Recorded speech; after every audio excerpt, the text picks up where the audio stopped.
I'm with John Lott, good friend for a very long time. John is an expert on all things guns, but also gun control, gun laws, et cetera, et cetera. John, three topics I want to get to with you. Number one, I saw former Justice, Supreme Court Justice Stevens say that he thought the biggest mistake that the Supreme Court has ever made in the history of the Supreme Court was Heller. He was on the bench during Heller. Tell us what Heller was. Tell us what you think he got wrong or right with Heller. Well, we're in Washington, D.C. right here. What had happened was D.C. had banned handguns for people. They did that in February '77, and there was a big increase in crime right afterwards. It occurred right after the ban had occurred. And, if people didn't even really question the Second Amendment applying to individual rights until the 1960s.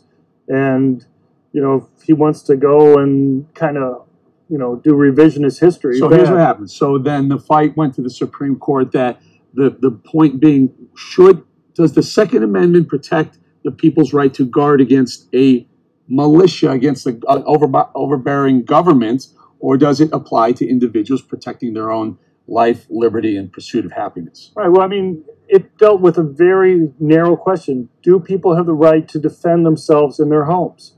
I mean, if you don't have the right to own a gun in your home, then there's really no right at all to be able to go and defend yourself. The losing side of Heller, the dissent said that it did not apply to citizens. It applied to a well-organized militia trying to, guard against a tyrannical government. That was supposed to be the actual literal definition of the Second Amendment.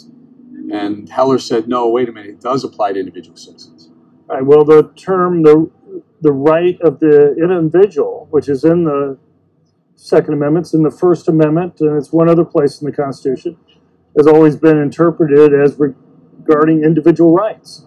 And so, I don't know. It seems pretty clear to me, but I always, when I was taught law schools, I would ask students, I said, well, let's say they really meant, let's say the First Amendment, Congress shall pass no law, or Second Amendment shall not infringe. How would they have had to write it? Would they have to say, Congress shall never, ever, ever pass a law? Would that have done it?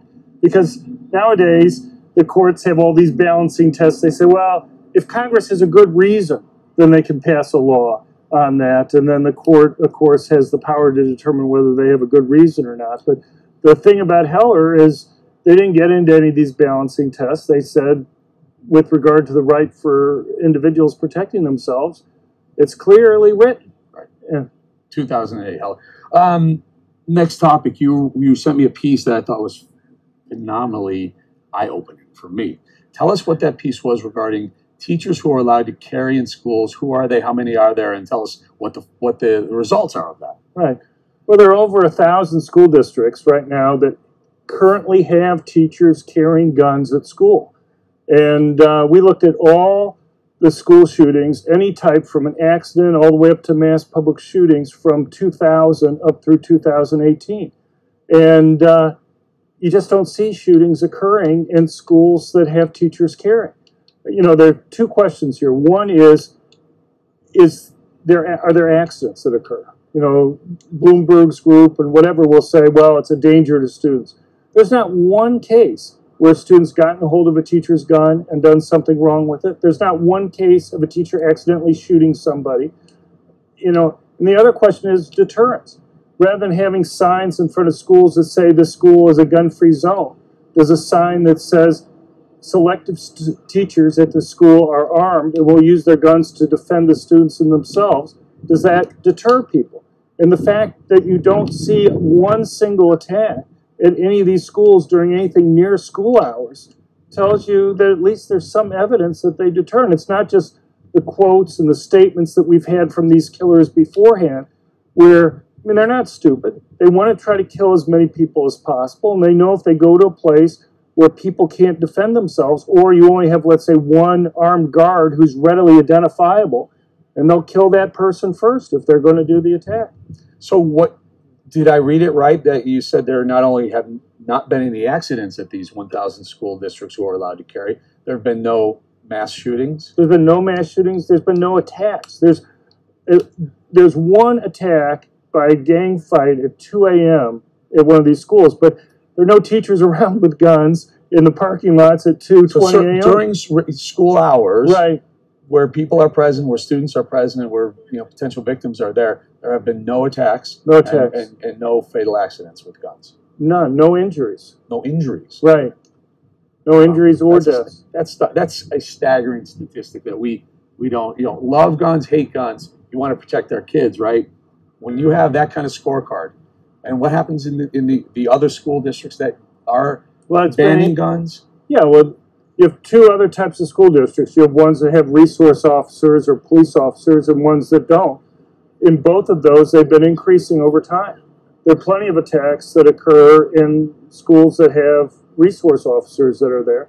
The thing is, Parkland. I'm thinking of the Parkland guy who ended up not entering the building. It's a much more difficult job if you're a guard there to be able to guard the place because you're in uniform. Mm-hmm. These killers know that you're the only person with the gun. Who are they going to attack first if they're going to do the attack? It's going to be that person because they know that once they kill that person, they're going to have free reign to go after others that are there. All right. Let's, the final topic, the 2020 candidates, it's heating up, a debate stage. Now, Cory Booker has said, I think he said, I want to ban all guns, some craziness like that. Yeah, he said he'd be happy to ban all guns. I mean, it's not an official plank yet. He wants to ban semi-automatic guns and some other things, but he hasn't officially said that. But look, I've come to the belief anymore that Democrats really do want to ban all guns. It's just that they can't go and say that directly. So instead, they have all sorts of regulations. So you have New Jersey, the state that Cory Booker's from. They have all these new fees. They want to have $100 for just you have a license, $50 for each gun that you register, $400 to get a concealed carry permit there. You have to have all three of those in order to carry a gun. So it's like $550. Who do they think they're stopping from being able to go and defend themselves? In D.C., turn around. Hey, sir, what's your problem? Come on. Why? Why? What if I want to? I got shot. What if I shot you? Well, I would have a gun and I'd shoot you first. Fuck you. There, look at that. Look at that. Open-minded liberal. There you go, right there. I'm a liberal and I'm an independent. Fuck you. Great. You're a great example of liberals. Thank you. Thank you for pointing that out. Let's talk about Kamala Harris. You wrote something and it's up on foxnews.com. Yeah? Right. Well, she has a whole range of gun control laws. I mean, she wants to, by executive order, impose universal background checks. Here in Washington, D.C., it costs $125 to privately transfer a gun. This gives you an idea of how they're not really serious about stopping criminals. If I transfer 5 guns to you, you'd think it's just one background check because they're just checking you. Right. Instead, they have to do a separate background check on each of the guns. Pay for each background check. Right. So it's like $600. You know who doesn't get background checked? The criminals don't pay the additional fee for that. Right. They don't pay any fee for background But the thing is, the problem is these laws are a mess the way they are, and they don't want to fix them. So, like, they'll say, Kamala Harris will say there's 3.5 million dangerous, prohibited people that have been stopped from buying guns because of background checks. That's just false. What she should say is there have been 3.5 million initial denials, and virtually all of those are mistakes. You know, it's one thing to stop a felon from buying a gun. It's another thing to stop somebody simply because they have a name similar to a felon from buying a gun. And there's no reason that the government should have those mistakes. All right. And it hurts minorities. The front runner is Joe Biden. Has he carved out any sort of gun policy platform yet? Well, he was in charge of the gun policy stuff during the Obama administration. I mean, he was the one who was technically running the program there. So where do you think he will fall when he runs for president? I mean, it's going to be hard to win any states, you know, the middle America states that people, even if you're a Democrat, you still want your Second Amendment right protected. It's going to be hard for him to run away from his record on guns during the Obama administration. Which is? Well, I mean, they have everything from things like Operation Choke Point, where essentially law-abiding businesses, they were trying to put out of business simply because they were dealing with things that they didn't like guns. You know, the regulations that we were just talking about with Kamala Harris and Booker, they were in favor of those types of regulations, everything from banning certain types of guns to... Hey, sir, where are you guys from? Hudson, Michigan. America. There you go. You're popular every place. Oh, yeah, yeah.